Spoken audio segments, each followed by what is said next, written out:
Holy Kringles!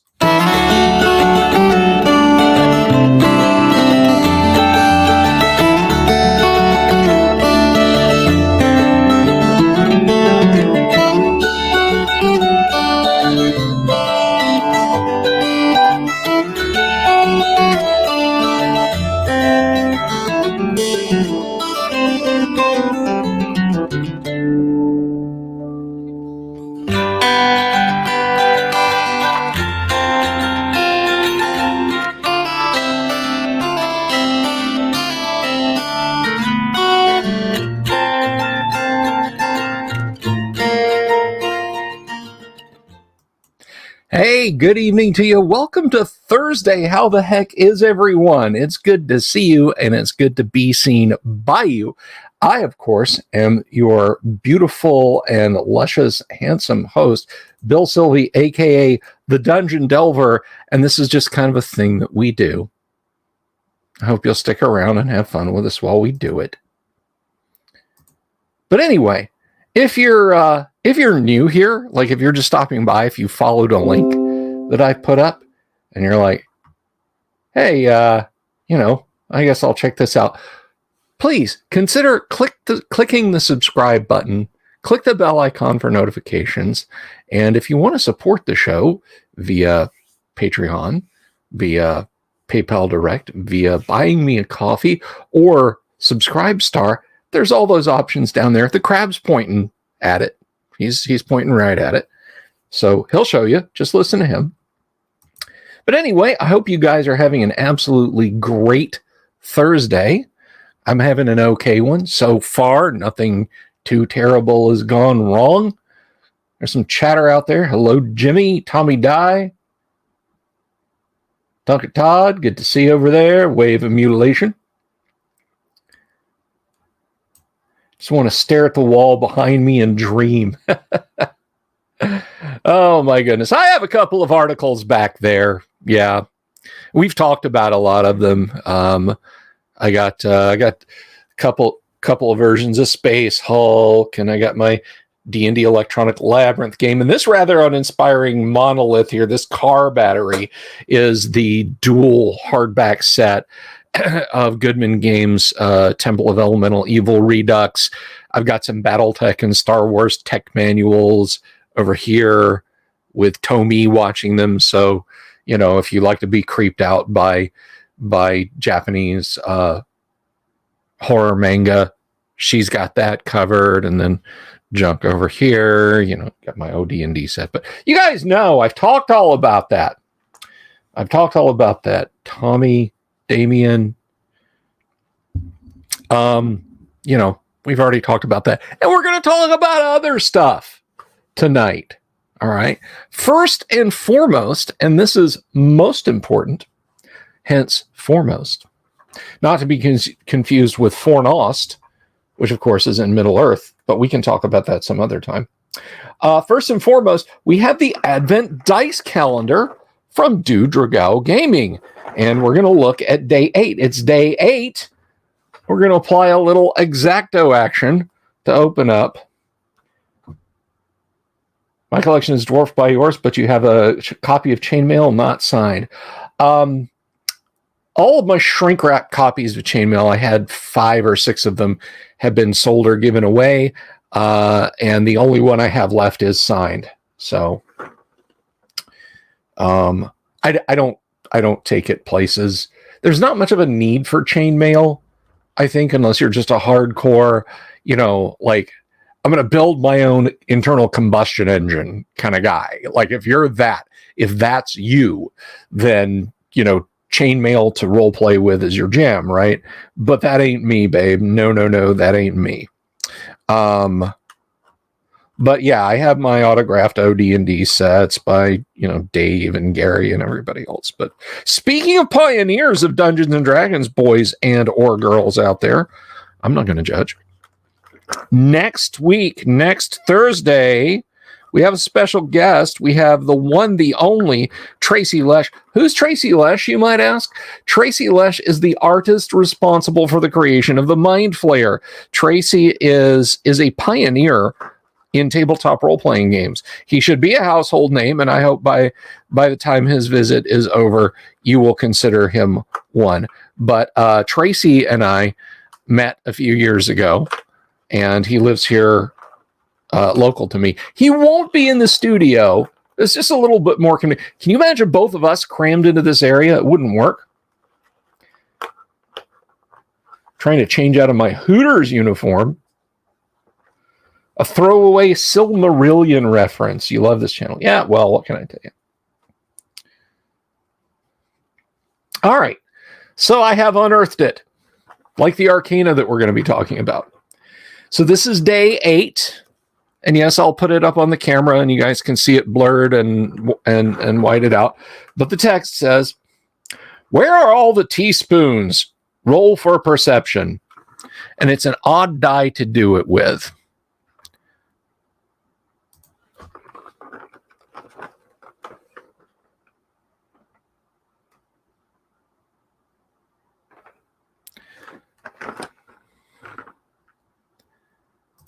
So you can see we have a holiday-themed 4-sided dice there. And it is deer and antlers and a deer. All right, presumably a reindeer. It matches the D20 we got on the first day of Advent. So let's roll this bad boy and see what we get. We got a 3. Not bad. We got a 3. Okay. So thank you once again to our friends over at Dudragal for putting together an awesome Advent calendar. But this was a gift from my wife. They did not sponsor this, but they did send us some pretty kick-ass swag, which we looked at on the Monday show. But anyhow, to move on, to groove on ahead. Yes, so Tracy Lesh will be in the house in a virtual sense, hopefully next Thursday. Now, life is what it is, and sometimes things just don't work out the way we'd like them to. So we're just gonna hope for the best. We're just gonna hope Tracy is here. I should have a lock on him by this weekend, so you guys will know by Monday, or I'll share it over on the channel of Tubes of You. I have a request. I have a request for the community at large. Look, whether you're watching this now or a week from now or 10 hours from now, if you're watching it now, don't respond over in the comments because I'll miss it. I'll remember it, but I'll have to go through the video. And guys, I hate listening to the sound of my own voice. I know that sounds positively insane, but I do. I don't like hearing like the noise that comes out of my mouth when I speak. I don't like it at all. That's why I do so few edited videos, because I have to keep going back and forth and listening to myself talk. But here's the thing that I wanted to ask you guys. I have plenty of light in here in the man cave. I have 2 sets of 2 LED panels. So I have 4 LED panels. I have these, and then I have some over there next to the camera. And I thought tonight, I said, hey, because like this is cast into shadows. You guys can't really see what's going on over here. And we get some weird shadows. And this came up last night, because last night was just a ramble session where we talked about all kinds of things, Q&A and so on and so forth. And one of the things I did was, and you guys can't see this, and if you missed it last night, I'm so sorry. Maybe I'll do it again later. But I brought down my Millennium Falcon from a shelf that you can't see over there. And it's the Kenner Millennium Falcon from 1978. It's huge. It's like, that wide, that high, fits a bunch of 3-inch figures, etc. I still have mine, because we got to talking about cool Christmas presents and the wish book and that sort of thing. And people were astounded that I still have one and that it is in damn fine shape, all things considered. Well,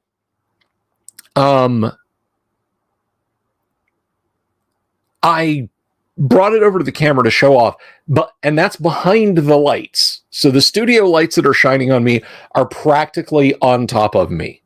Okay. So when I brought it over to the camera so people could get a good look, they couldn't get a good look. It was like dark in the shadows, and I'm not a good cameraman anyway. My request, I beseech you guys, is there someone out there who can help me with the lighting around here? Now, obviously, if you're somewhere else in the country or the world, not being in my studio makes things difficult at best. But if anyone can lend me an advice, I would be forever in your debt. It would be awesome because, like I said, I have the lights. I set the other lights up and I switched them on, and I came over and I sat down before the show started, and I was completely blown out. Okay, I was completely washed out. It was terrible, and I thought, okay, if I do this, I'm gonna be. I'll look like a ghost. Like, you'll be able to see my organs pulsing under my skin. That's how bright the light was. And I cranked them down. I took the temperature way down, and it still looked terrible. So they're set up around the camera, but they're not on. And also, I couldn't see. Let me just be clear about that. They don't have gels on them. I couldn't see. I would be literally sitting here doing this with tears of pain streaking down my face, and you guys looking at me like as pale as a sheet of typing paper. Gen X Geek says, am I NC? Do you mean North Carolina? No, I'm not. I am FL. I am in Florida. If you mean, am I NC 17? No, I'll get kicked off YouTube. So where my lights are right now, you know what? I'll show you. Let me do this. And Jimmy says, you think my lighting setup is fine as it is, and that's cool. That's cool. But if it can be better, I want it to be better. Let me do this. Okay, so I'm going to switch on this webcam, and then I'm going to turn it around, and I'm going to show Gen X Geek and you guys how the lights are arranged here.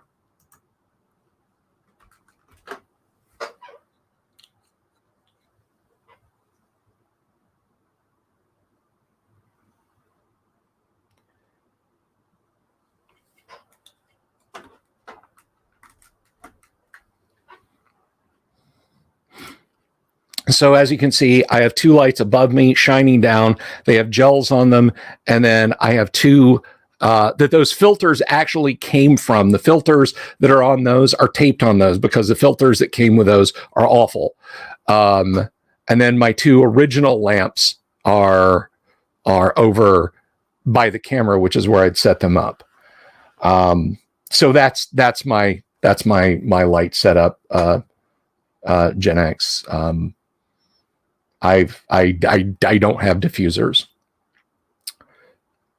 But anyway, any ideas or input you guys have is greatly, greatly appreciated.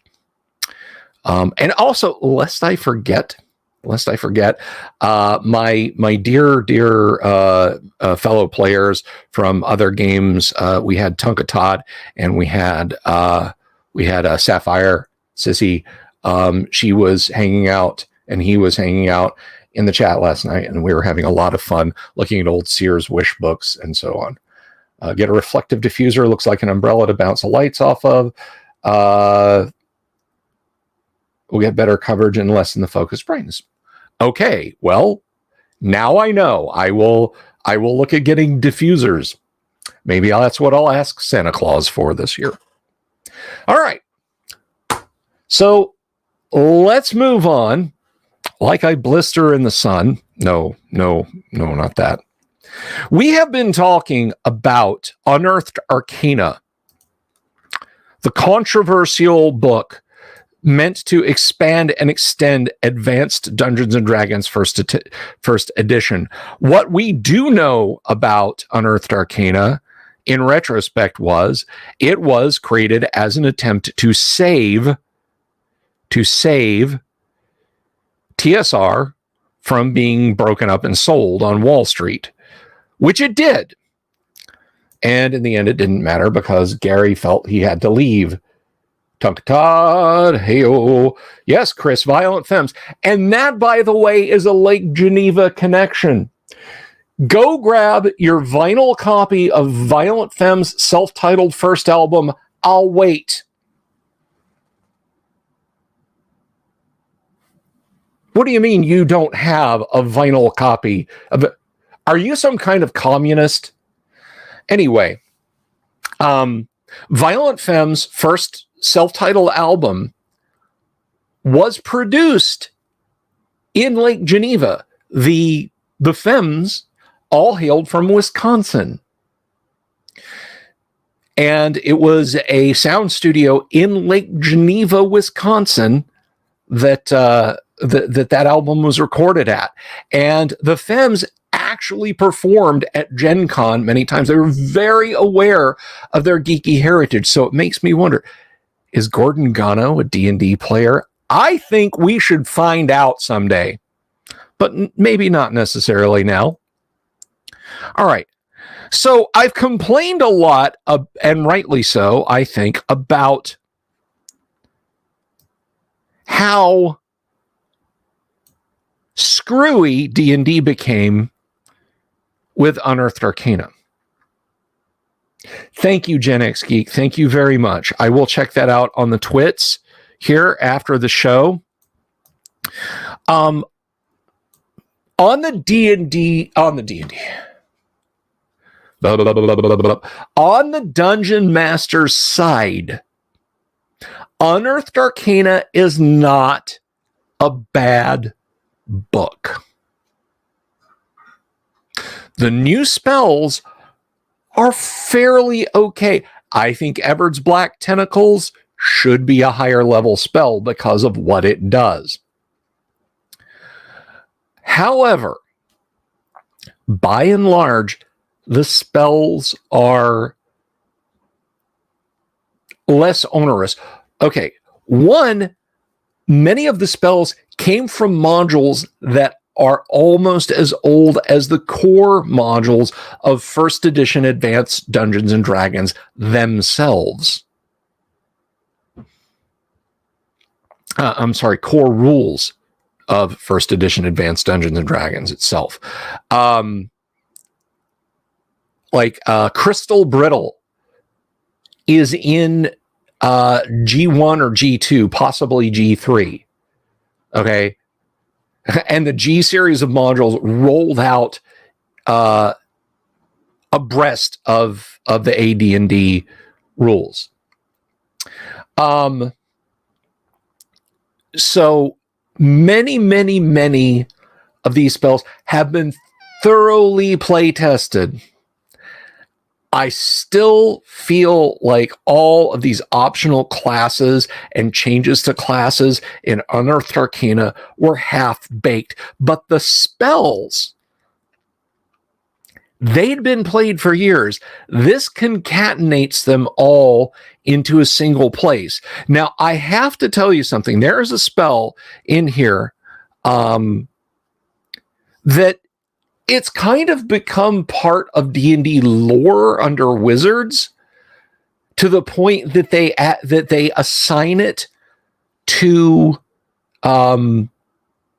they assign the spell to having been created by Igwilv, and that is Tasha's hideous, uncontrollable laughter. But the actual origin of it is much more wholesome. A young lady, a girl of 7 or 8, with obviously probably some parents' help, wrote a letter to Gary Gygax saying that he should name a spell after her. And Tasha's hideous, uncontrollable laughter basically, let's look at it. Let's look at it.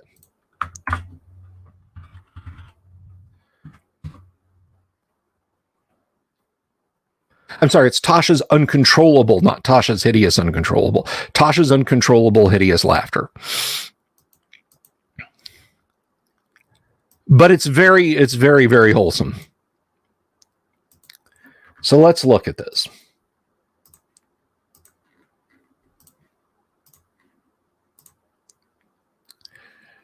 Tasha's uncontrollable hideous laughter. It's a 2nd level spell. Range 5 inches. So that's we had a question come up on the Discord the other night. Or no, it was this morning. Vince Snetterson was asking about ranges and areas of effect. Remember, outdoors inches inches go from inches times 10 feet to inches times 10 yard. But area of effect never changes. Fireball does not suddenly become 30,000 square yards. Fireball would literally be a tactical nuclear detonation. TJ, hello. So, Tasha's uncontrollable hideous laughter range is 5 inches. 50 feet underground, 50 yards above ground. Duration, 1 round. Area of effect, 1 creature.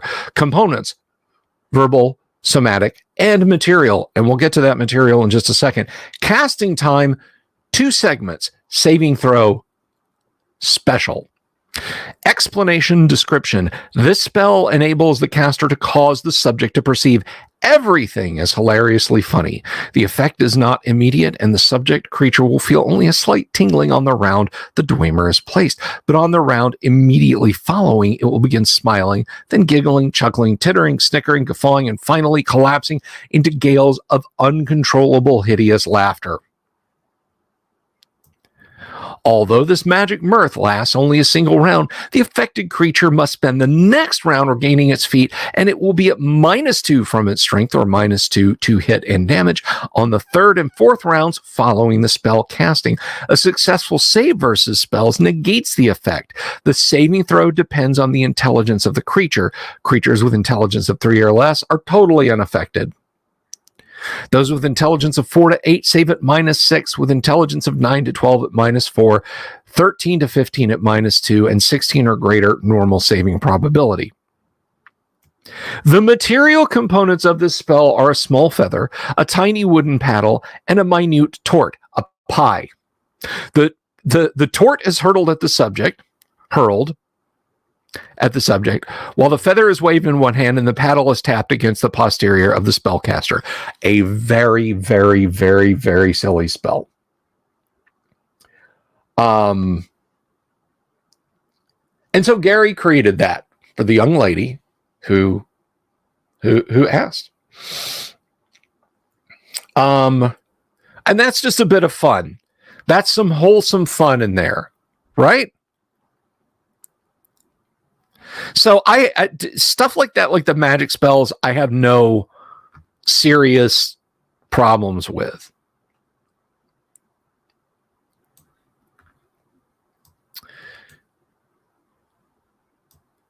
Now, cantrips, magic user cantrips.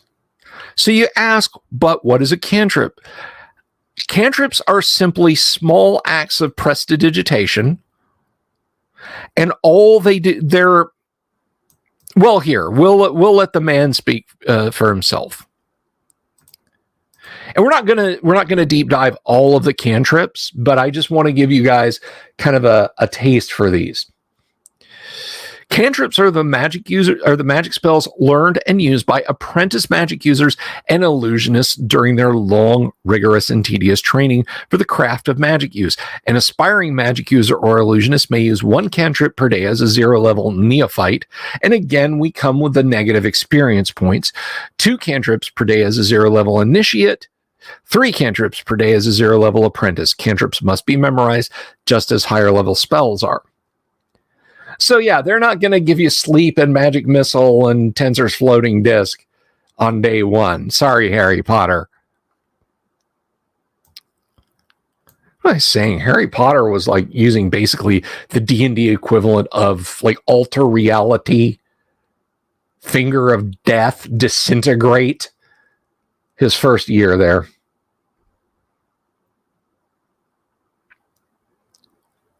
I'm sorry, Tonka. I don't think there's a summon pig spell that Gary would have created, but perhaps something for druids. Most cantrips are simple little spells of no great effect, so when the individual becomes a first-level magic user, the knowledge and information pertaining to these small magics are discarded in favor of the more powerful spells then available. However, a magic user may opt to retain up to 4 cantrips in place of 1 first-level spell. This assumes that the magic user has, in fact, retained his or her book of cantrips, a tome as large as a good-sized book of higher-level spells.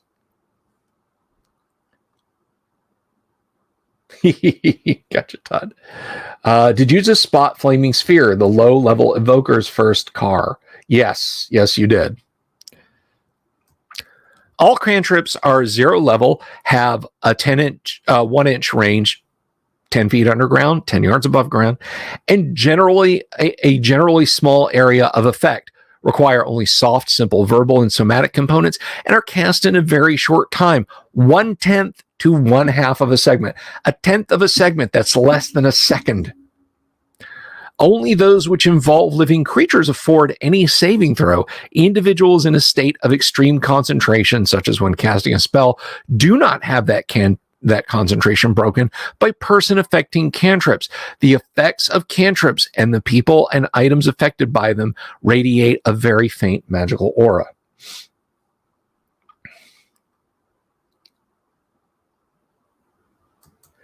Yes, I agree with you, Jimmy. WotC broke cantrips by taking things that they... Let me just get on my horse here for a second. All the way back with 3rd edition until... Well, no. I think just 3rd edition. I don't think there's been a heartfelt, organic Dungeons & Dragons creation out of WotC since 3rd edition. 3.5 was just to fix the broken crap that they put in. And then 4th and 5th edition and the upcoming D&D 1 are all just corporate shovelware designed by committee. They're as original as a Ubisoft Assassin's Creed game now. But WotC, the people who designed 3rd edition essentially said, well, the way we used to play, we made sleep a cantrip, and we made this first level spell a cantrip, and we made the other a cantrip, just because those spells should be more useful. Yes, Mobile Home Life, it was terrible. Yes, it is terrible, this edition. Anyway, so they basically dragged a bunch of stuff that they felt should just be, I can cast this as often as I want. They dumped a bunch of stuff into cantrips because they were power gamers. Ryan Dancy and his whole crew who were designing 3rd edition D&D crapped it up by being just total power gamers. And so that spoiled cantrips. That took cantrips from cool little things you could do, little bits of prestidigitation, and maybe, hey, I want to run a first-year Harry Potter kind of character, and we'll go with cantrips. And it just said, basically, all right, first 0 level is now first level. And you know how it is. When everyone's super, no one is. So that was what became of cantrips. But they're just these little utility spells.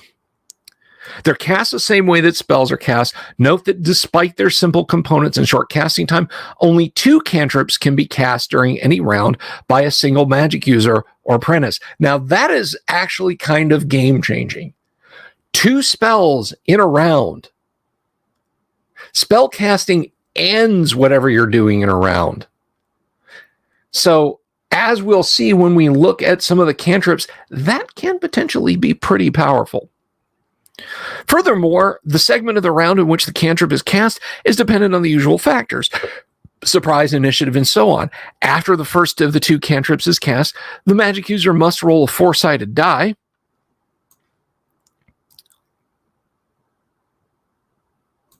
Come on.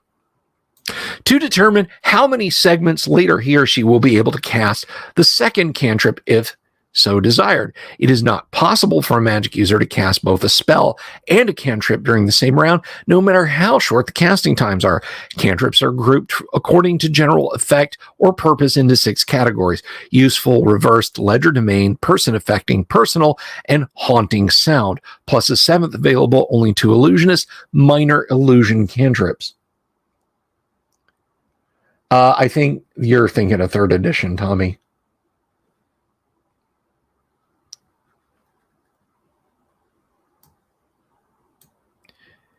Any magic user or illusionist has the potential to know cantrips in all the categories.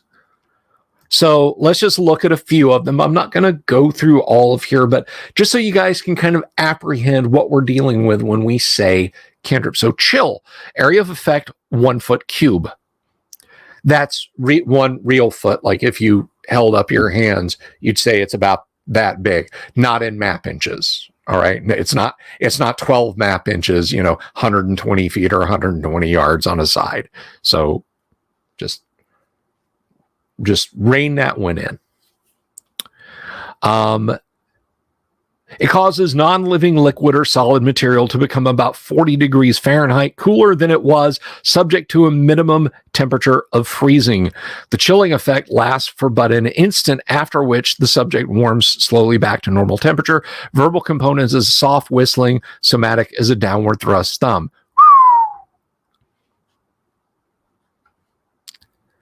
And then right under it, we've got clean. That's an abjuration. 4 square yards. This cantrip enables the caster to remove heavy soil, dirt, and like foreign objects from floors, walls, dishes, windows, etc. The subject surface are then spotless, but care must be taken in removal of pigments and the like, so usually only one type of material will be treated in a single application. Verbal component is a low outrush of air. Somatic is a circular hand motion. So you're going...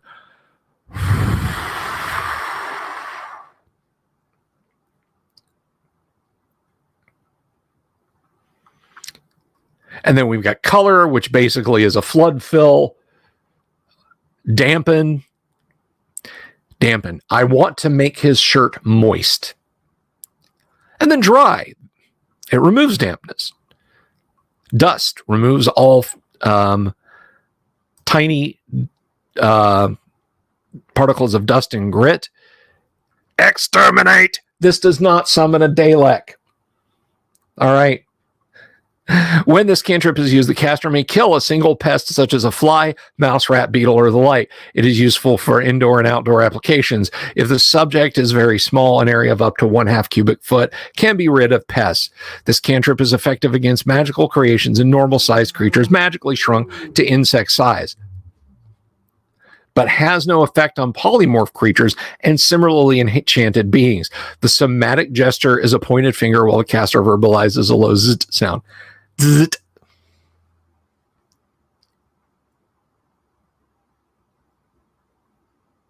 Wave of Mutilation. Summon Lolly is a favorite Call of Cthulhu spell. Oh, that's just wrong, dude. No.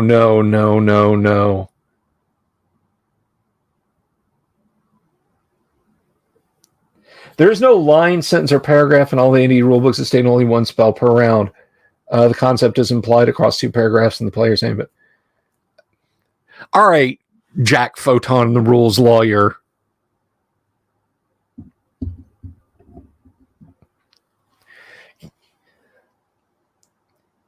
So cantrips were used for the wizard to impress the rubes in a local village. I actually had a 0-level magic user in the Tuesday night game, which I think it kind of went past everybody. She used the cantrip Blue Light, which produces a sphere of light that it like lights up like a 3-foot radius or something as a little bit of light for the party. She was a human NPC that they rescued, and she remembered blue light.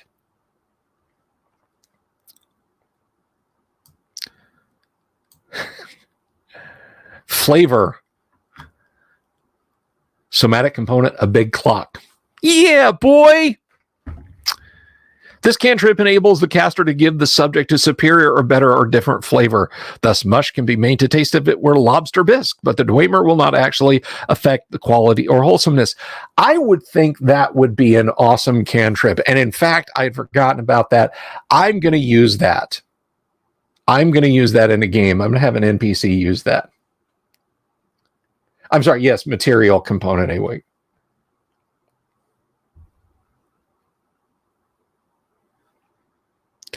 So spoiled food remains spoiled. A poison drink will still be deadly, though any telltale taste of poison may be masked in this fashion. The verbal component is a muttered lip smacking sound. The somatic gesture is a shaking motion. You're putting salt on something. So there's a bunch of cantrips, right? For magic users. Somebody asked about Flaming Sphere. That's not a cantrip. This one actually came up in the game, Harry.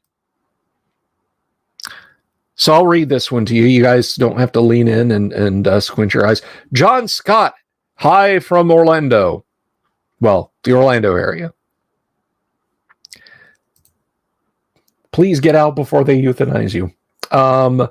Let's see. So Harry, alteration.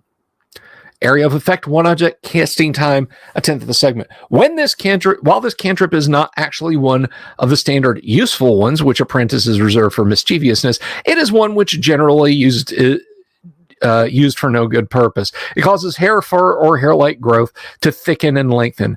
Thus, a head of hair, a peach, a beard, a cat, or whatever could be affected. Just you go to pick up the peach. It looks like a cousin It sitting on the table. Looks like a tribble.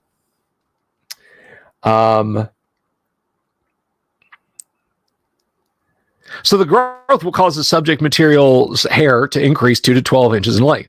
The subject material must be trimmed or cut to remove the cantrip's effect. This cantrip can be reversed to shorten or effectively shave, but since the effect on short material growth under 1 inch in length is complete absence of growth for 2 to 12 days, it is not often used. The caster verbalizes snicking sounds while making massaging motions for growth or scissoring motions for removal. Thank you, John. Love my Led Zeppelin shirt. Yes, and that is so. In High Folk, in Greyhawk, when the party was done exploring the lost caverns of Sojkonth and came back down and went to the city of High Folk, I've got Sojkonth in a slightly different place. Don't at me.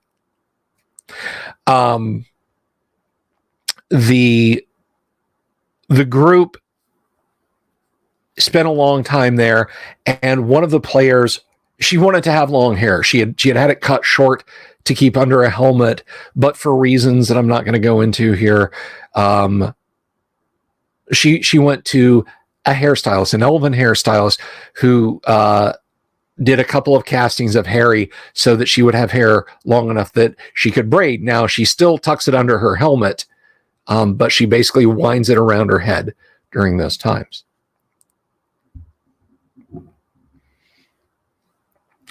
And the dwarven fighter in the party seems to lose his beard on a quarterly basis. Something happens. Fire. Green slime was what got him in the Lost Caverns. There's one on a ceiling. You can look at. He looked up and he's blah. So it ate his beard off. So he went to that same hairdresser and had her cast Harry on his face to give him a good dwarfy beard back. Is there a bedazzle cantrip? Sorry, there's no bedazzle cantrip that I'm aware of. So there's some cantrips. Who is messaging me? I'm a popular fellow tonight. I keep getting notification pings over yonder. Dwarvo PCA, nothing to laugh at. Oh, he's every time he loses that beard, and he's gonna again. Sorry. No, every time, all kidding aside, he loses his beard, he's like, I must get my beard back. I have no honor. So, glitter dust. Is glitter dust a cantrip?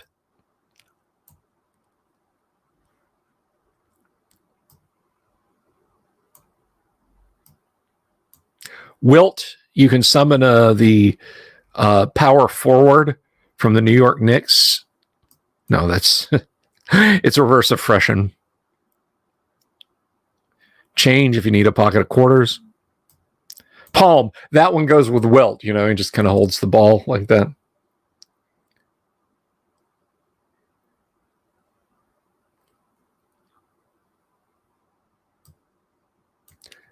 Okay, second level spell. But you're kind of getting the idea, right? You're kind of getting the idea about what cantrips are and what they can do. So we're not going to read each and every cantrip. They're fun, and I wholeheartedly endorse using cantrips in your AD&D game if that's what you want to do. Because I think they're good. They don't break anything.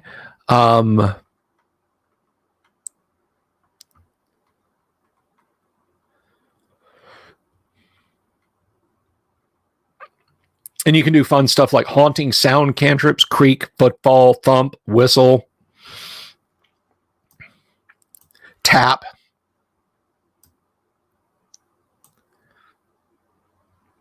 Groan, moan, rattle. So generally speaking, whoops, I didn't mean to zoom that out that much. Well, generally speaking, the spells introduced in Unearthed Arcana, with the noted exceptions, are fine. They're fine. The high-level spells are sufficiently high level. Just adjust. Just adjust the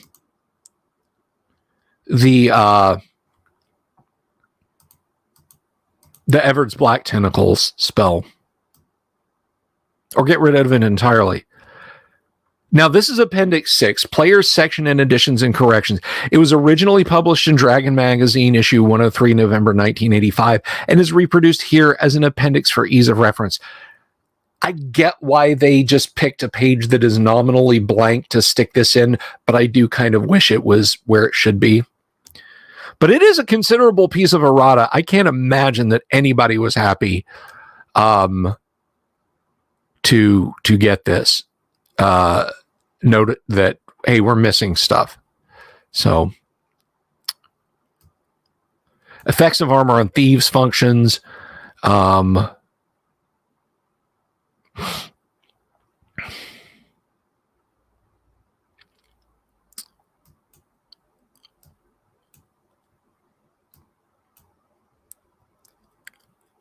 Thief Acrobat, effects of armor on Thief Acrobat. So the Dungeon Master section. The Dungeon Master section greets Mobius. Is it you, or is it like every live stream is a small con in the chat? Well, you know what? If that's Todd, if that's the way you feel it, man, then that's good. That's good.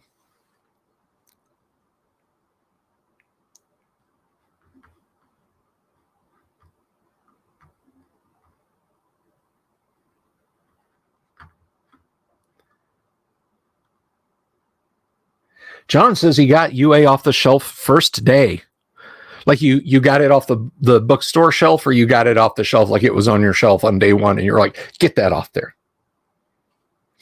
Big B's Fist in the North Star. Verbal components, but in a much higher pitched voice.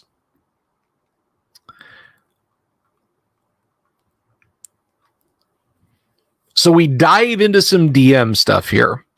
Now, this section is only about 25 pages long, so they couldn't really make it its own separate book.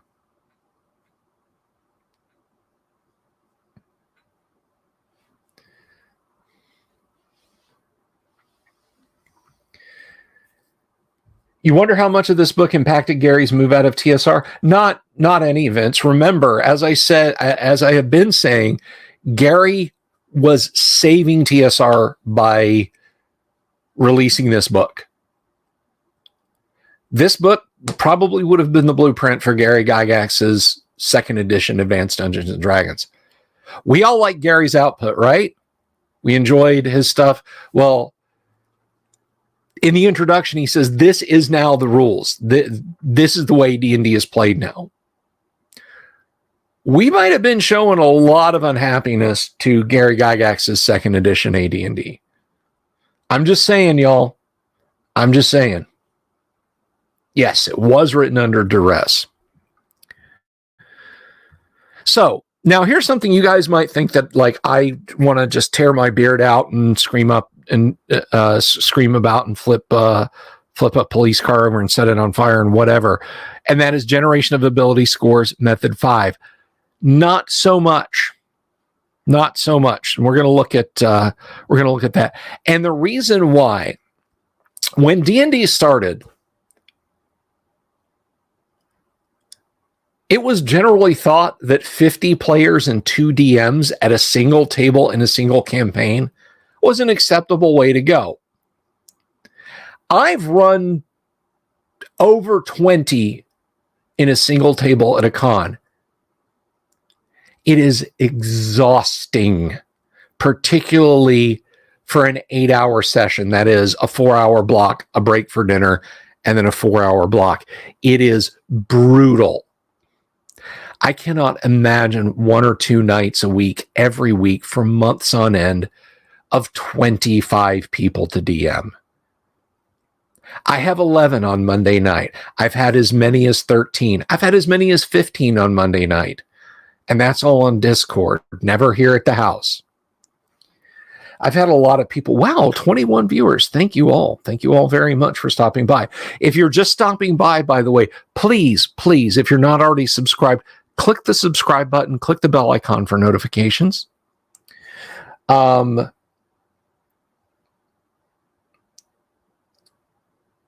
light of where he went with Mythos and Dangerous Journeys, many of us would have been unhappy with Gary's 2E. Probably. I am an Umber Hulk. Yeah, Gen X. I don't even like 25 people.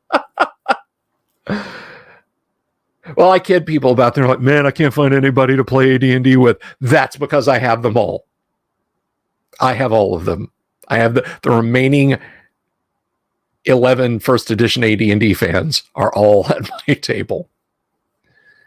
And click the like button. Thank you, TJ.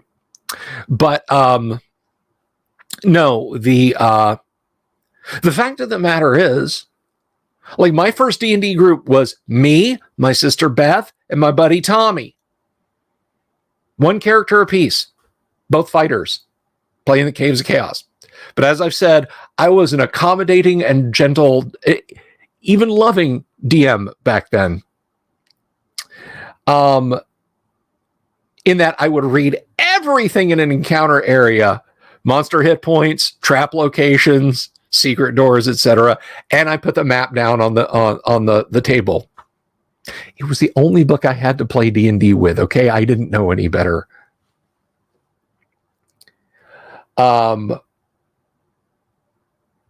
Yeah, Chris, I feel you.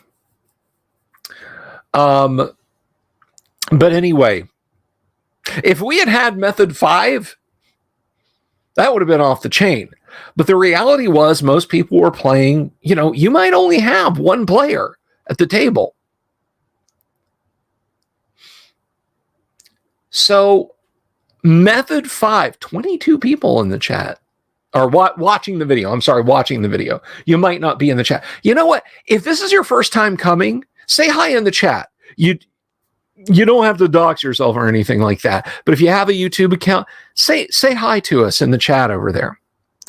And if you've been here a while, say hi with a super chat. I'm kidding. You can, but I'm not going to hold that over your heads. 23 people watching. Oh my gosh.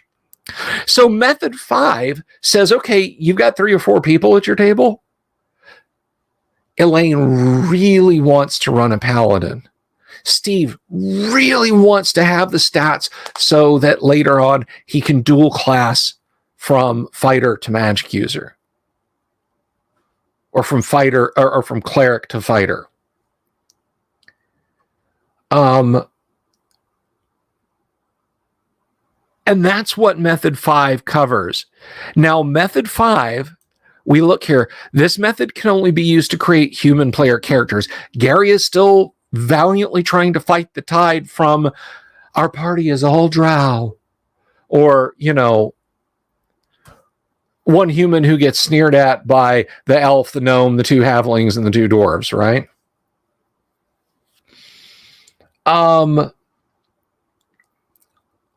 Wow, 24. This is great. So in the interest of giving humans something a little bit nicer, we have method 5, and it's much like other alternate methods. And if Kyle is out there watching right now, he's breaking out in hives because this lets you roll hero system amounts of dice for your stats. This method can only be used to generate human player characters. It gives the player an opportunity to generate a character of a desired class subject to the DM's approval and be assured that the ability scores for the character will meet the minimum requirements for the class in question. Seems simple enough. How do we do that? You know what? Here, we'll zoom in. After the player's selection of a class is approved, we're down to 22. Oh, well. He or she rolls a certain number of 6-sided dice for each ability score to be generated as indicated on the following table. The best 3 die rolls for each ability are added together to produce the score. For example, a fighter's strength is determined by rolling 9d6 and keeping the 3 highest results. Roll 9d6, drop lowest 6.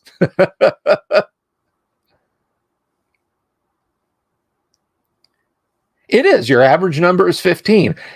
I've rolled up like bunches of characters using method 5. It doesn't produce superhumans. And I've had some particularly bad rolls that never got over a 14 with this method. But on the average, yeah, it's going to produce a 15 and at least a few stats. You hope no one's never dual class magic user to fighter or ranger dope slap right there. Fair enough.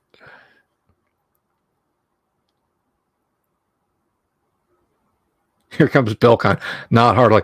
So basically, folks, when I get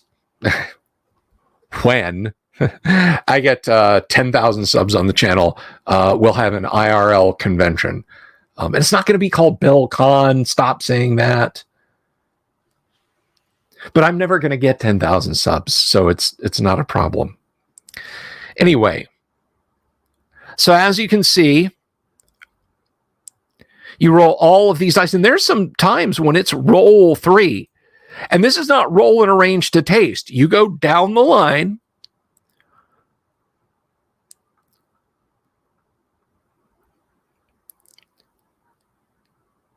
If the total of the 3 highest die rolls is below the minimum requirement for an ability in a certain class, then the player takes the minimum number of 15 for a monk strength as the character's ability score. Similarly, if a rolled score is greater than the maximum, then the lower score is lowered to the maximum number. I will have the curse of abundant success soon. Not that kind of curse, Gen X. Not that kind of curse. I'm not picking up 10,000 subs. I mean, at my current pace, yes, I will. I get around 400 a year. So it's going to, in about 15 years at this pace, I'll have 10,000 subs. So again, I'm not worried about having to put my money where my mouth is.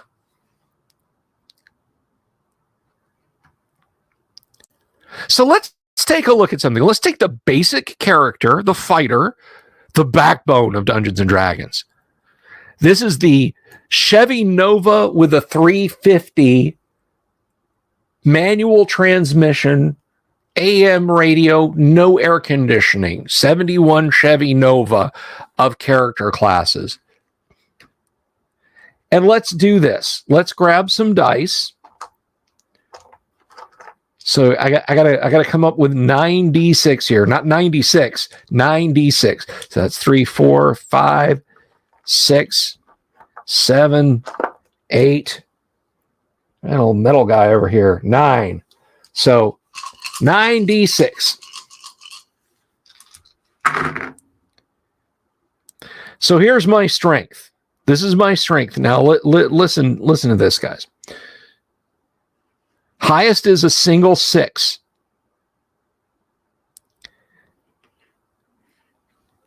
And a couple of 4s. A 14 strength for my fighter. Intelligence is only 3d6. So we start off the bat, we don't have a 15. We don't have a get. We don't have a get insane strength bonuses. Intelligence is a 7. Wisdom, I roll 5 for wisdom. Why does a fighter have a...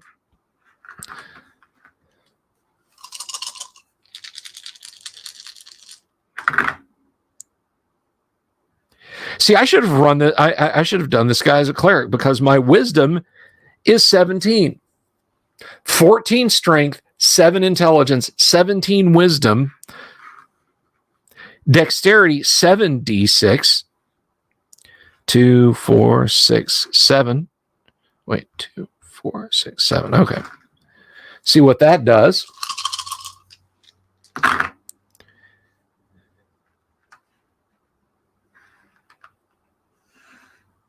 Dexterity 17, so he is a dexterous fighter. Dexterous, not dextrose. 8d6 for Constitution.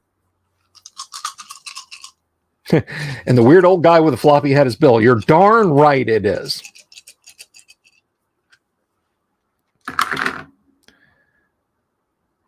Oh, and look, here I got an 18. So Constitution of 18. I'm getting plus 4 hit points right off the bat.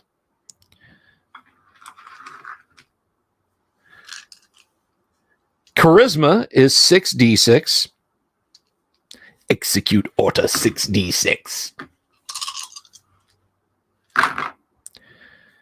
Yes, charisma's okay. I've got a charisma 9, exactly average. And finally, comeliness, 4d6.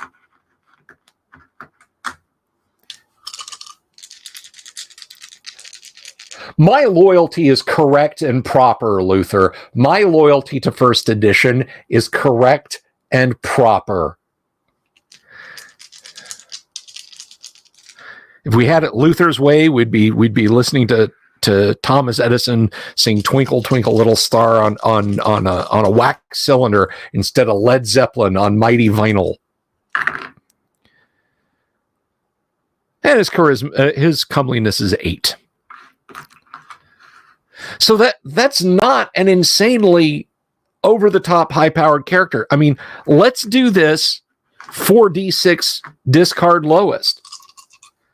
They're pretty good scores, Vince. Remember, though, those are in order. Now, somebody write this down. Somebody write me down.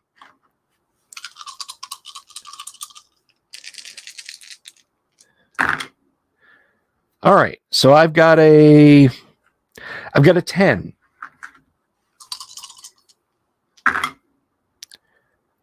I've got a 15.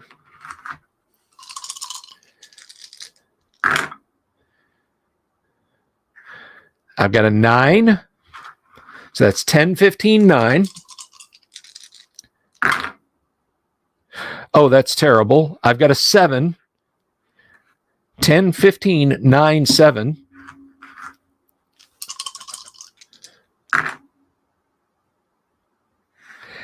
A 17, 10, 15, 9, 7, 17. And the last one,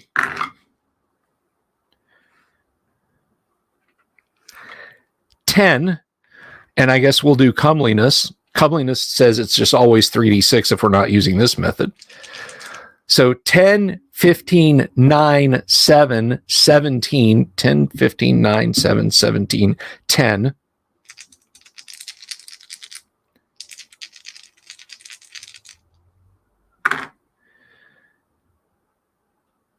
And for comeliness, this is where we will stick a comeliness. We have a comeliness of 11.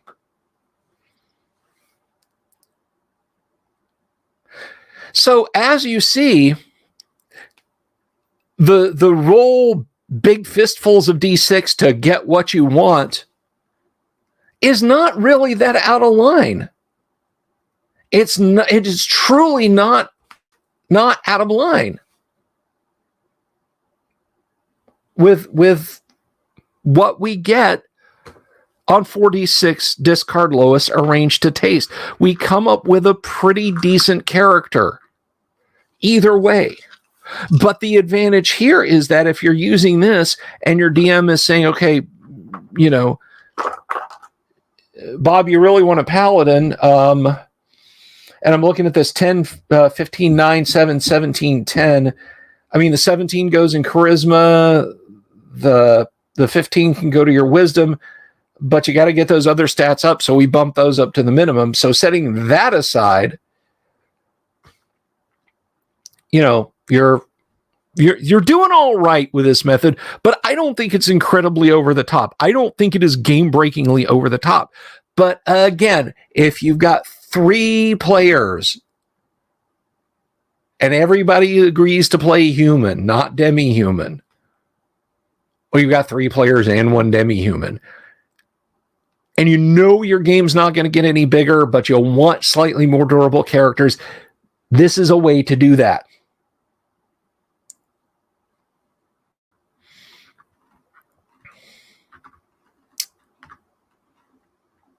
So I have a funny story about BR549.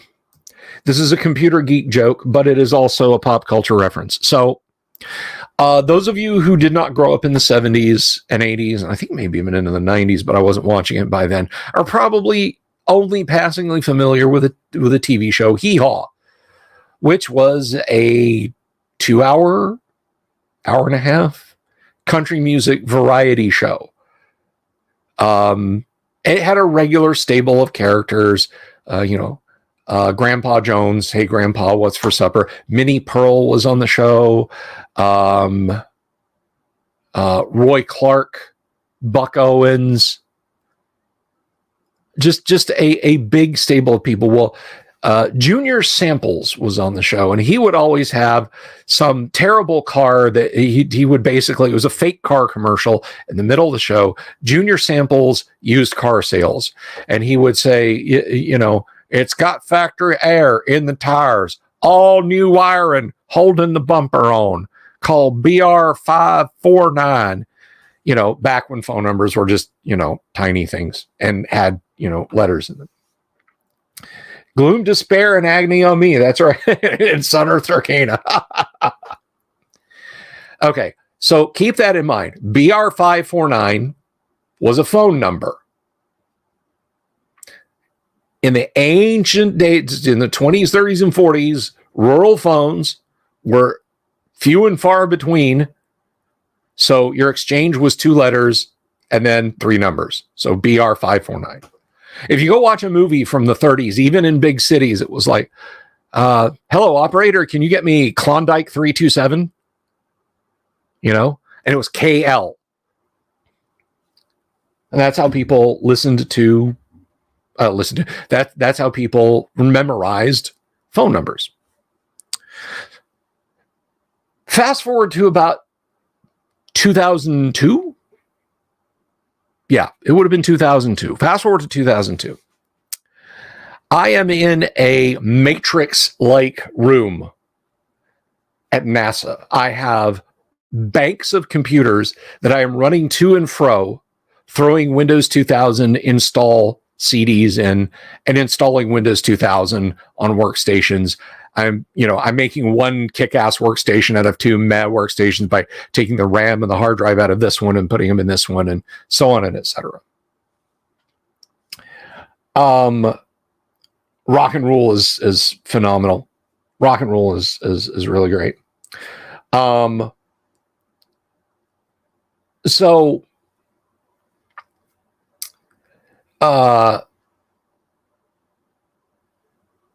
I'm sitting there, and as Windows 2000 installed, nowadays when you install Windows, it's like, you get this hypnotic pulsing graph, and then you get asked a bunch of questions about, do you want to opt into this? Do you want to opt out of that? Back then, you typed in a product key, the NT kernel installer took over, and you could go to lunch. Or to launch if you were at NASA. So I'm sitting there looking. And I mean, these machines can only, the hard drives can only be written to so fast. And I glance over at the screen of the computer nearest me. And what do I see on the screen but installing br549.dll done, and then it disappears. And I was like, no, that didn't say br549.dll. I do a web search, probably through Alta Vista. Probably wasn't even using Google yet. br549.dll. Some programmer at Microsoft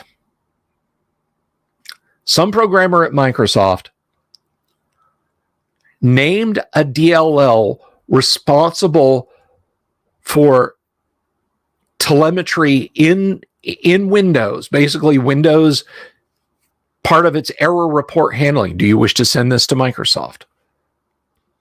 They named that dynamic link library BR549 because it called home. Whoever you are, random programmer, that's awesome. So there you go. There you go. During my time at NASA, how often did I find someone at their computer playing Doom than working? Never. I never caught anyone playing games other like Solitaire or Jezball or stuff like that. Hearts. The installed Windows. I would play Space Cadet Pinball sometimes at my workstation, but it faced out of the corral that I was sitting in, where all my workstations that I would be working on were located in the ONC building at NASA. So I spent most of my time surfing the web.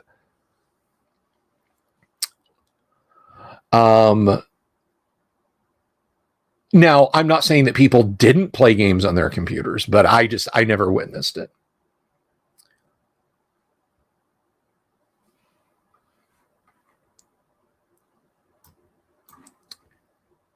So anyway, back to where we were.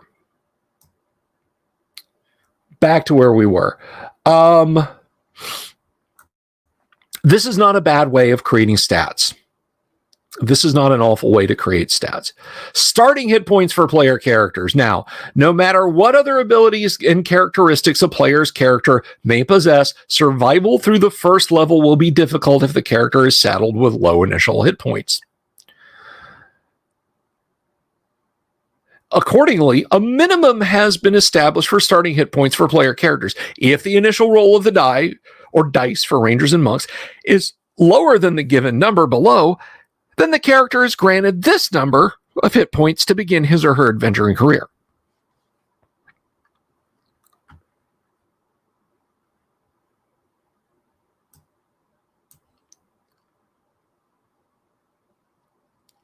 And so you see, you can start out with 6 or Fighters, Cavaliers, and Paladins can start out with 6. Clerics and Druids can start out with 5. Barbarians 7. Ranger 9. Magic User and Illusionist 3. Thief and Assassin 4. And a Monk 5. Nothing game-breaking, I don't think. I mean, those Magic Users can still die to attacks by a single house cat.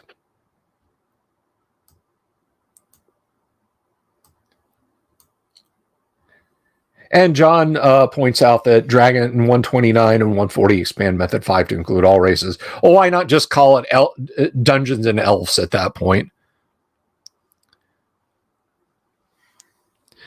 And we get into the DM's explanation of character abilities. Followers for Cavaliers and so on and etc. This is basically a DM's explanation of how the new characters work. Encumbrance values for various armor types, because now we have banded, or rather now we have bronze, elfin chain, steel and full plate, a buckler shield.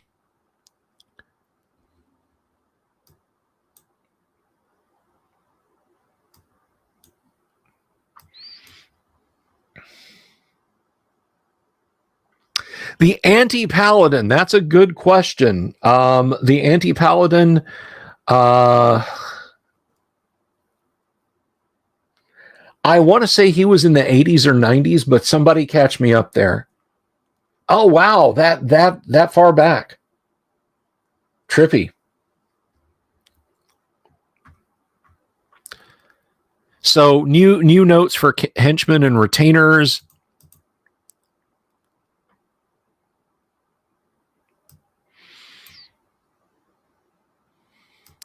There's a Jeff Easley that is Igwil's Mountain from S4 Lost Caverns of Sojkonth.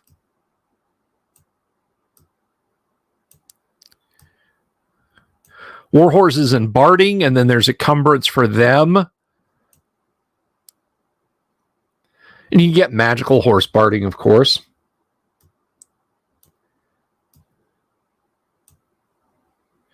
And we have some new weapons types. The Atlas, a weighted shortest club with a thong attached to the butt, can be used as a handheld striking weapon. Its principal employment is a missile. Once hurled, it may be retrieved by its thong. Of the second hit, with this weapon, 5% will be the sort which will entangle the target individual. If the target is man-sized or smaller, they will be dismounted or jerked to its knees or side, if not bipedal, at the wielder's option. Conversely, if the target is larger than man-sized, its actions might well jerk the Atlas thrower prone.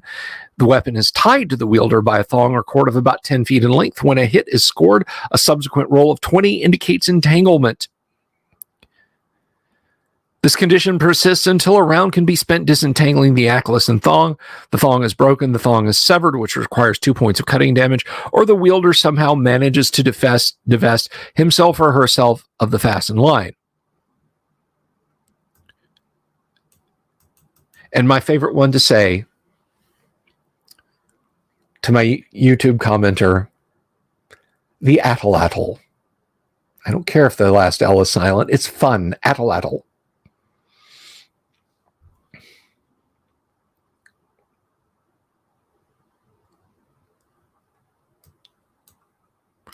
Blowguns, caltrops.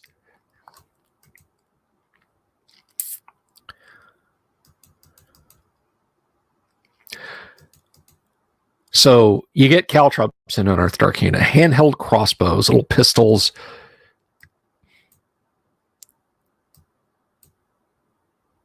The lasso, the man catcher. These are all valid things.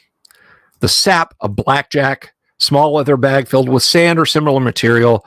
The weapon is useful only as an instrument to concuss the target into unconsciousness, so any form of head covering makes it less effective. In fact, unless the head is uncovered, there's no chance the sap will cause unconsciousness, although damage will occur if a hit is made. An uncovered or light cloth-covered head struck by a sap has a 5% chance per point of strength of the wielder to cause unconsciousness. Strength greater than 18 means automatic unconsciousness, i.e. 1801. Strength is sufficient To cause this, a hit anywhere but on the head will inflict half damage and have no other effect. Spiked Buckler, the only effective form of armed shield for larger ones, are too difficult to move quickly, and their projections form too easy a hold for opponents. The Spiked Buckler functions defensively as a standard buckler capable of aiding the wielder's protection from one attack. Well-made spike bucklers will have an edge, although the effective attack by buckler is thrust and seldom, if ever, a slash. When the wielder is fighting within arm's length of an opponent, the spiked buckler can be used as a separate attack during any round. Such an attack is always made after the initial weapon attack, if any.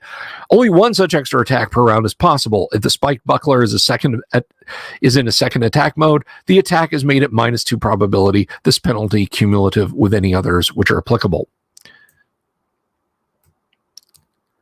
A staff sling, which is like an atlatl, but for staffs and rocks.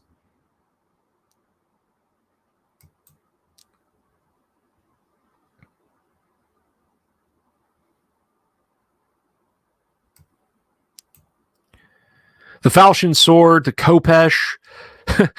This weapon has no place in medieval warfare, for it's an Egyptian weapon which went out of use around the 10th century BC. However, it is so interesting and fits so well into the concepts of the game that it can be added if the DM approves as such. I would do it. Why not? It's D&D. It's fun.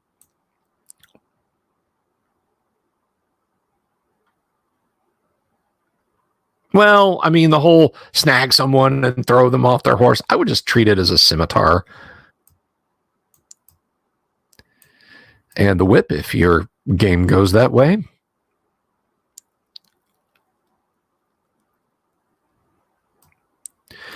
Good for your Indiana Jones type characters.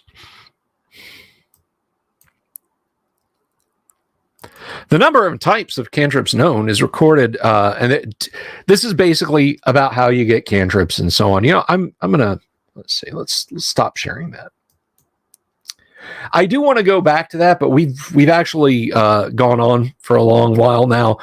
There's still more in the Dungeon Master section I want to talk about. A friend of mine loved his druid with a khopesh. Yeah, you guys got to keep up with the phrasing, Jimmy. Retrieved by its thong. You guys got to keep up with that.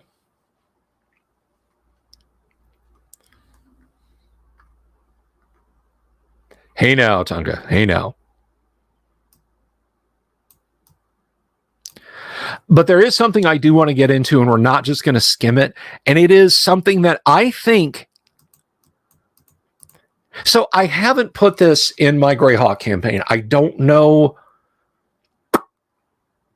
that I will ever use this again, but I don't mean that in a bad way. And that is the spellbook rules. They're kind of fascinating.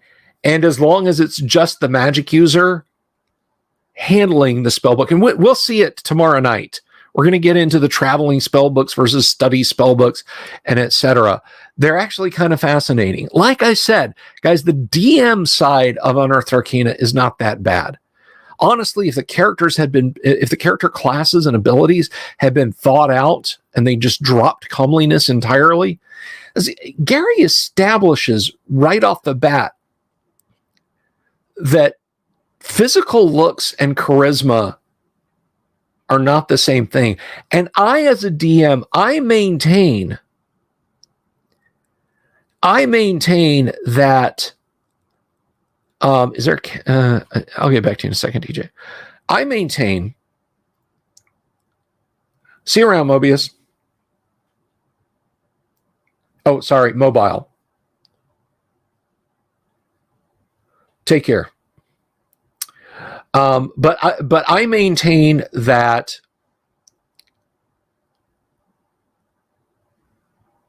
the spellbook idea is a fun. No, I wasn't gonna. I'm sorry. I looked over and saw spellbook.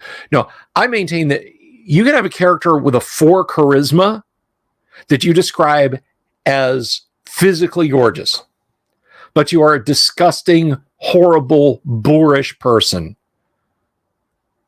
You crack jokes at the inappropriate time. You don't keep yourself well. You're not well spoken.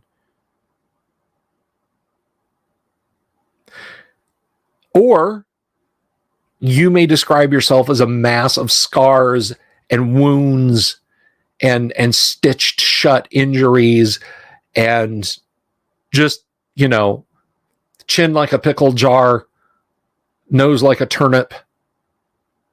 But you are eloquent and you are well spoken and you are passionate and you are well liked.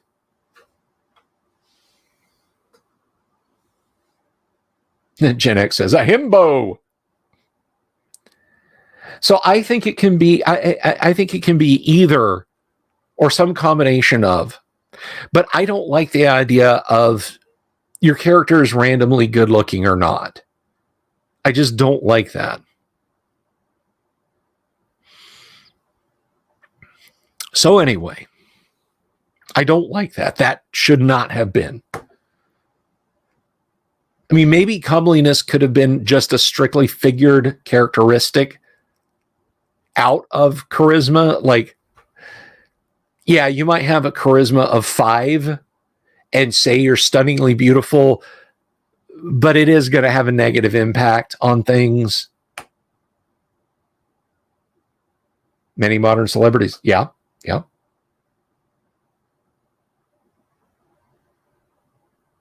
Yeah, some Medal of Honor winners, yes. Let me tell you something. There was a guy, he was a motivational speaker, and he came to my middle school, Vietnam vet.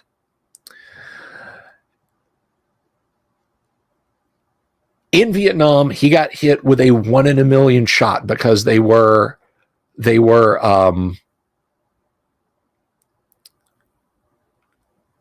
in combat, and he pulled out a white phosphorus grenade and drew back to throw it, and a bullet penetrated the grenade and showered him with white phosphorus. And he was pretty terribly injured by that. And he told a funny story. He was sure that his then girlfriend, who was his fiance, actually, was going to leave him. He got to see himself in a mirror in the military hospital in Japan, and then they moved him to Hawaii, and he thought, when my girlfriend comes to see me, she's going to leave me. Because he saw this. A young man lost one arm from the elbow down and both of his legs from the knees down in a helicopter crash. Otherwise, okay. And in the recovery ward, he looked over one day to see that man's fiance tell him tearfully, I can't. Took her ring off, laid it on his chest, and walked out. And he considered how he looked and said, I can't. I can't face this. If that's what she did, I can't face this. So he said at that point, he decided to end it all, and he tore out his IV and just laid there. And he said, as I laid there in the night, I started to notice that I got the shakes and was feeling hungry. And when the night nurse came to check on him, she said, why did you pull out your PICC line with a glucose IV in it? It's basically, it was food. It was like keeping his blood sugar levels up.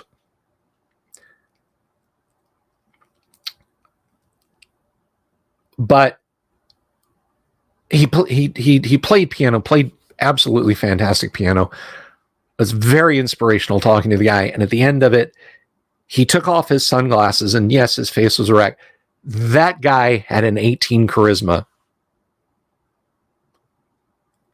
All of us little jaded, punk ass 12 and 13-year-olds stood up and applauded and cheered for the guy.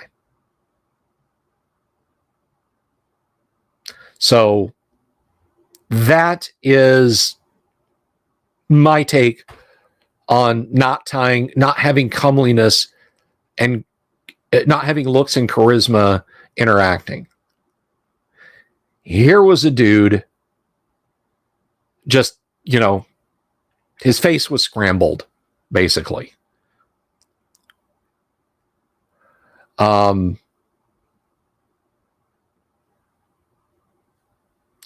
yet he had us all in the palm of his hand. So there you go. I don't think comeliness should have been a thing. That's just my take on it. But we're going to look at things that I do think are good about this, like spell books and all the tables of magic item values for XP values and gold sale values, because there's a lot of stuff.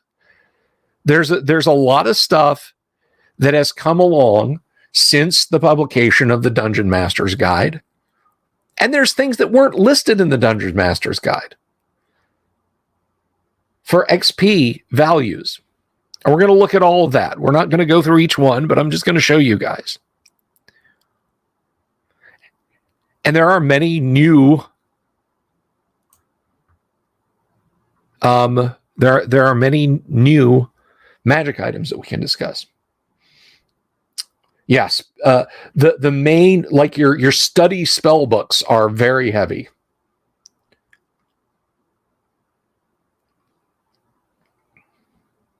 Yeah, you know who I'm talking about, Wave. Yeah.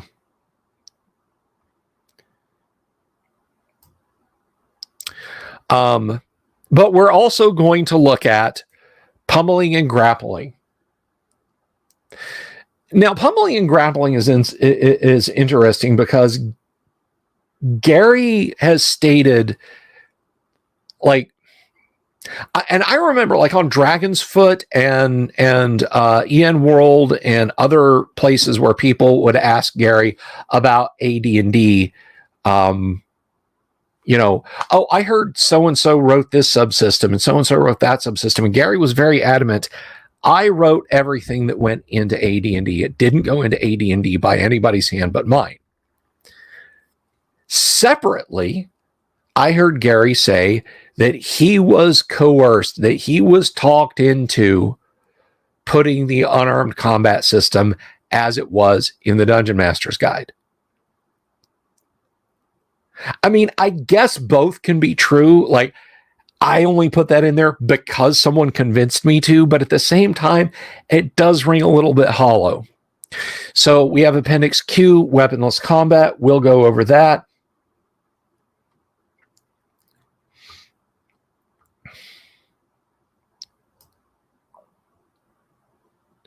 We will look at that. We'll have some look at non-human deities. Do you guys miss deities and demigods?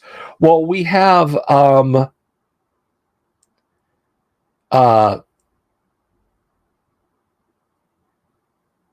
that's fascinating, Tunka. I can believe you met him too. But we'll look at non-lethal combat. We'll look at non-human deities. Because there's some here that are not in deities and demigods.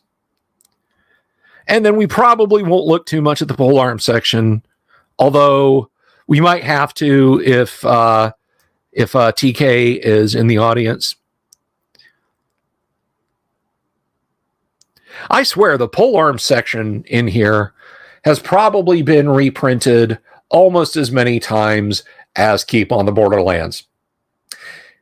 It's in, like, the first issue of Dragon Magazine has this polearm section in it. It's in at least one Best of Dragon Magazine. It's here.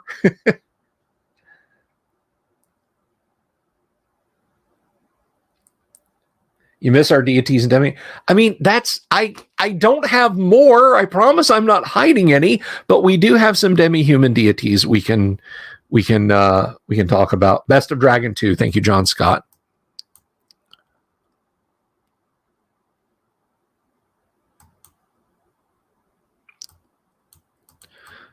So we'll get back to this tomorrow. We'll get back to this then. Do you guys have any parting questions? Anything you'd like to ask? Anything that you want to know? And I'll try and answer it for you.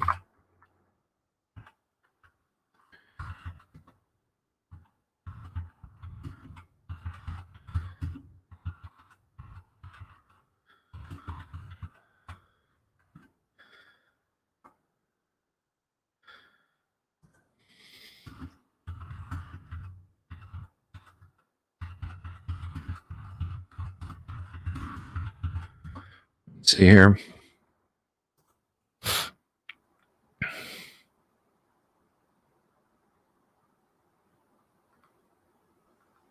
Dave Rover is his name. Roever, by the way, guys. Dave Rover. I will put a link if you care to read this. Yep, that's him.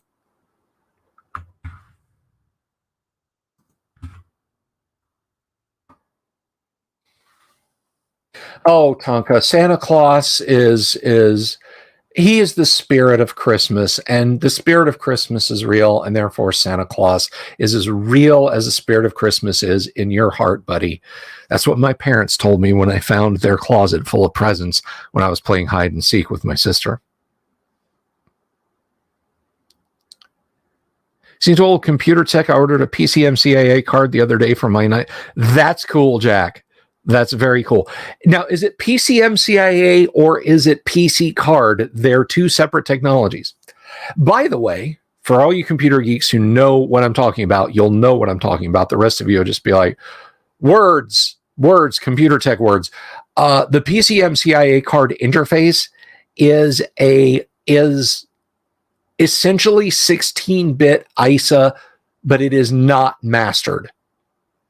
So if you wired up, basically built your own harness, you could connect a 16-bit ISA slot to a PCMCIA connector and put a non-bus mastered card in it. I certainly believe it.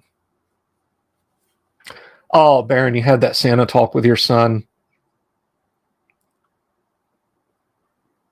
If not for AD&D, you'd have gone through life without knowing what a glaive guisarme is. Yes. Well, even if they weren't in AD&D, we would have we would have Thay and Kyle to tell us.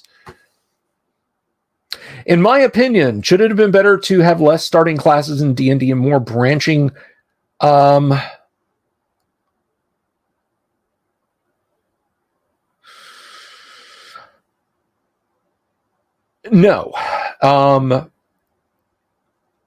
The delusion. Okay, look, there is a very clear break point that comes between second and third edition. Let's be 100% above board here, okay? All hands on deck for this one. Third edition is Ars Magica with the 6-stat D&D system bolted to it. It's not Dungeons and Dragons. It is not what Gary conceived of. It is not Dungeons and Dragons. What came after 1999,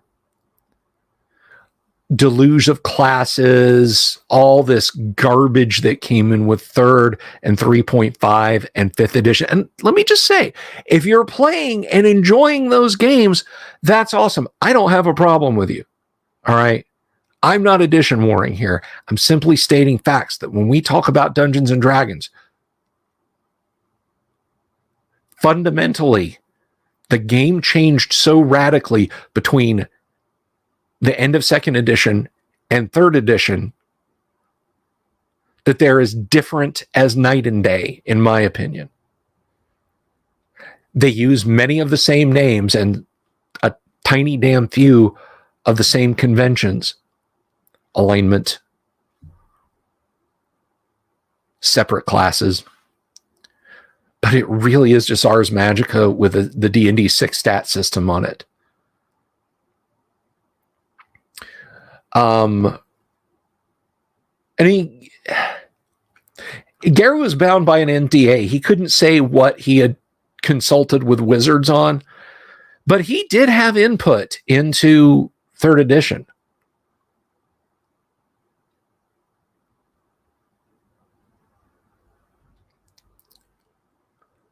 I missed Chris' question about should one roll to see if cantrips are learned. No, Chris, I think cantrips are simple enough that if a magic user can tie his shoes, he can probably do a cantrip. I wouldn't do a % roll on it. Yeah, Baron, you had to have it was this conversion package you had to use. Excellent, Jay Eckley. That's wonderful.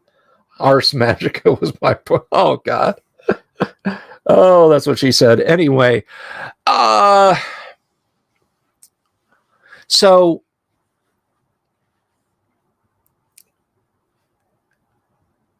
stopping at fighter, magic user, cleric, thief, illusionist, assassin, monk, druid, and bard. I mean, that's 9. That's a lot, but it gives a full, flavorful amount. Oh, paladin and ranger. Forgot them. Paladin and ranger. It gives a full, flavorful amount of character classes. I don't think it's a lot, but I'm also okay with fighter, magic user, cleric, thief. But like I watch these videos like the D&D horror stories or RPG horror stories videos, and they're like, so I was playing in a pretty basic party. We had an artificer, we had a paladin of chaotic evil, we had a warforged hexblade, standard stuff, just very basic, nothing weird. And I'm like, oh my God. You're not even speaking English, bro. Do I think having 11 classes led us to that? Maybe. Unearthed Arcana didn't help.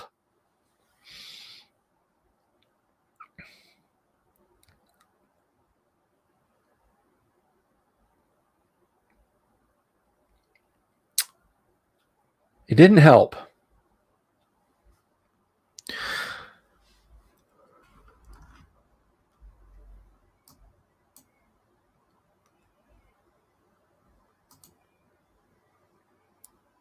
I'm going back to see if I missed anyone's questions.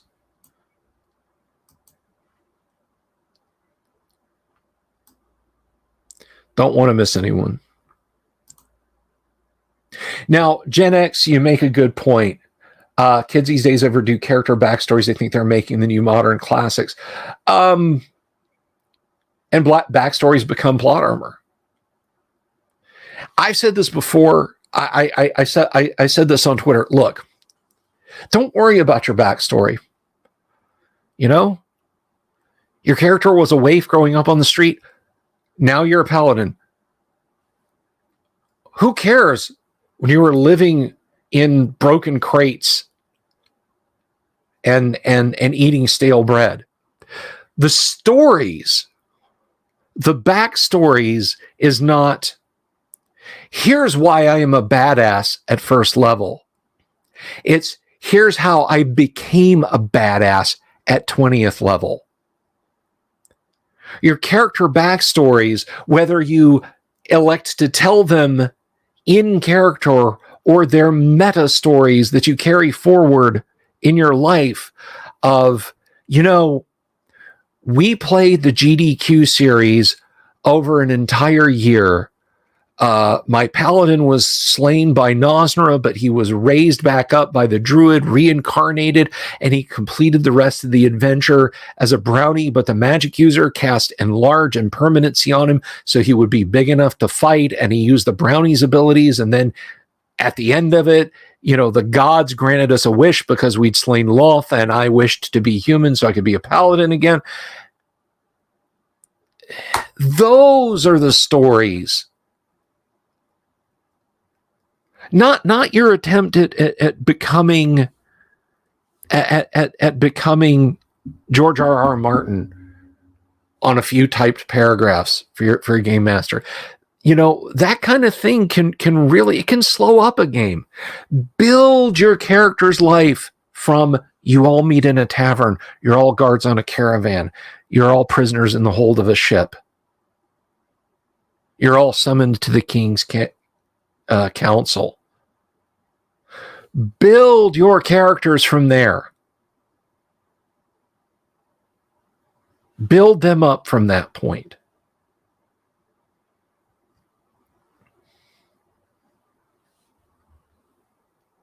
I mean, consider John Carter of Mars. John Carter was essentially a high-level fighter when he arrived on Mars. But he does not spend page upon page upon page upon page. Like, there's no book, John Carter Before Mars, where he just talks about fighting in the Civil War. And then we get to the John Carter of Mars stories.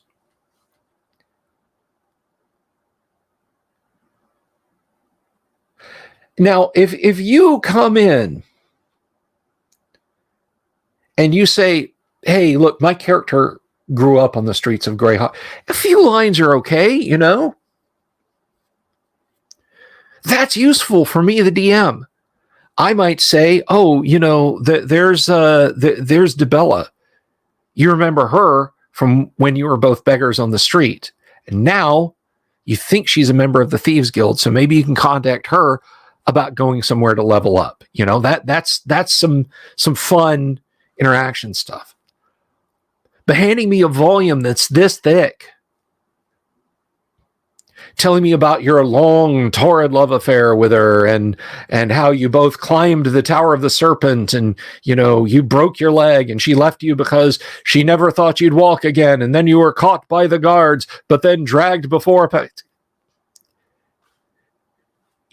that point, you're trying to run my game. You're trying to build my world. A few hooks are fine.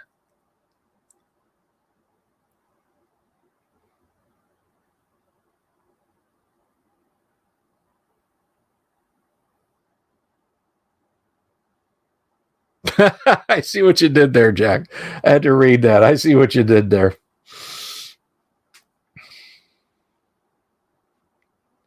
Ah, Wave, I love that. You need more than superfluous R's in your name to be the next Tolkien.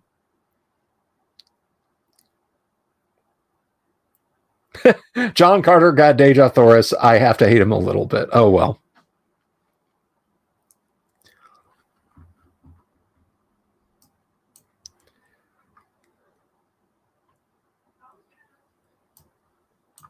So yeah, ultimately, I don't know that backstories are anything other than just, hey, I want to put something in your campaign. And that approach is backseat GMing, and nobody wants that.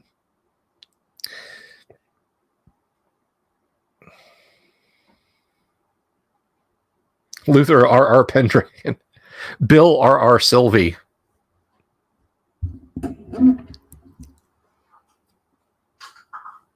Somebody's asking on the twit, this has been a couple of weeks ago, they're asking, like, who would you rather spend time with? Would you rather talk, would you rather sing gospel with like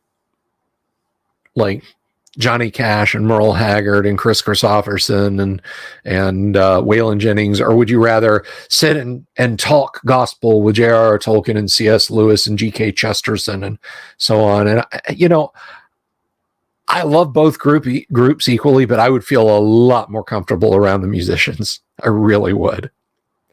I'd be around Tolkien and his companions, and I would just feel dumb. I wouldn't want to say a thing. You know, what's the thing? Best to remain silent and have people think you're a fool than to open your mouth and remove all speculation. Yeah, that's how I would feel under that circumstance.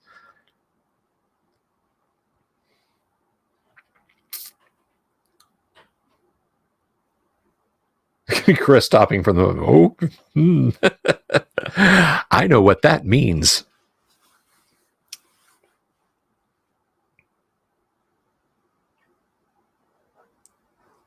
But anyway, we've been going. Any more questions, guys?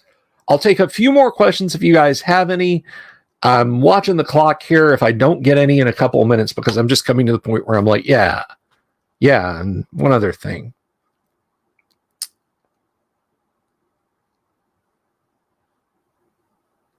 So wait a couple more minutes, but then I think we're probably going to wrap up.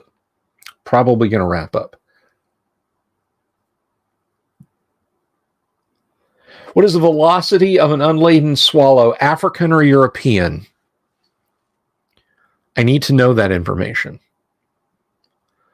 The world is round because bodies in space tend to want to be round. They tend to want to be spherical because if you think of gravity as a line vector, gravity is basically a function of all inward moving line vectors, and the more density an object has, the more those vectors move inward, and those vectors come from literally every direction. They want it to be round.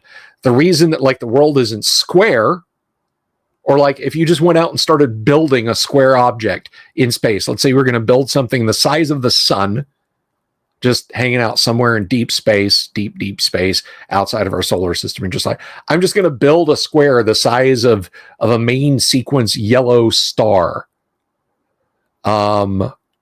You'd build it and it would very quickly collapse in. Nature wants things simply. It would move all of its vectors in together.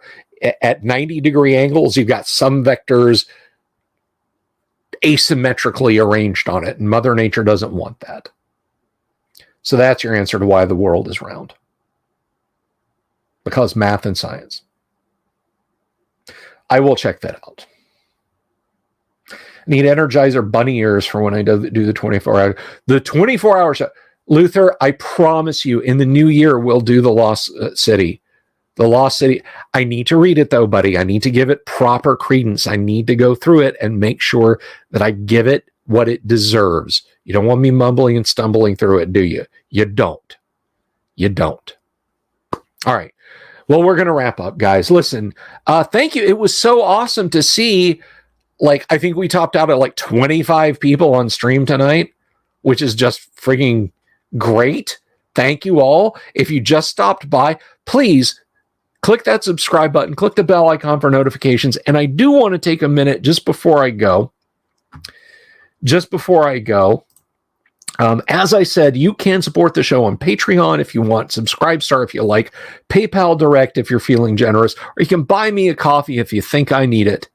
And there are some folks who have done that, and I want to say thank you, big thank you to Joshua Garlock, Lord Corion, Ricky Maru, Mobius, Kevin Reynolds, Doomsword Deathmaster, Mark Simpson, Damien247, James F. Keck, William Smith, The Dungeon Minister, Manny Wall, Mark Corey, Kevin Wood, Todd Sharp, Carnivore Farmer, Rob, Mikey Mank, Boganora, Jeremy Rule, Mikey Mank, Sky Hernstrom, Pete Sullivan, the DM's Council, and Baron Von Headbanger. Thank you all so much for supporting the show. Please like and subscribe, guys. We'll be back tomorrow night.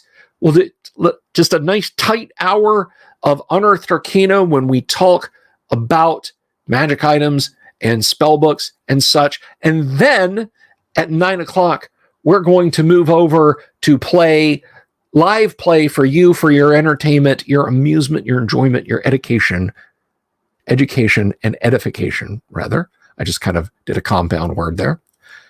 Classic Gamma World. So come join us in the apocalypse. Good night, everybody. I love you all, and I mean that.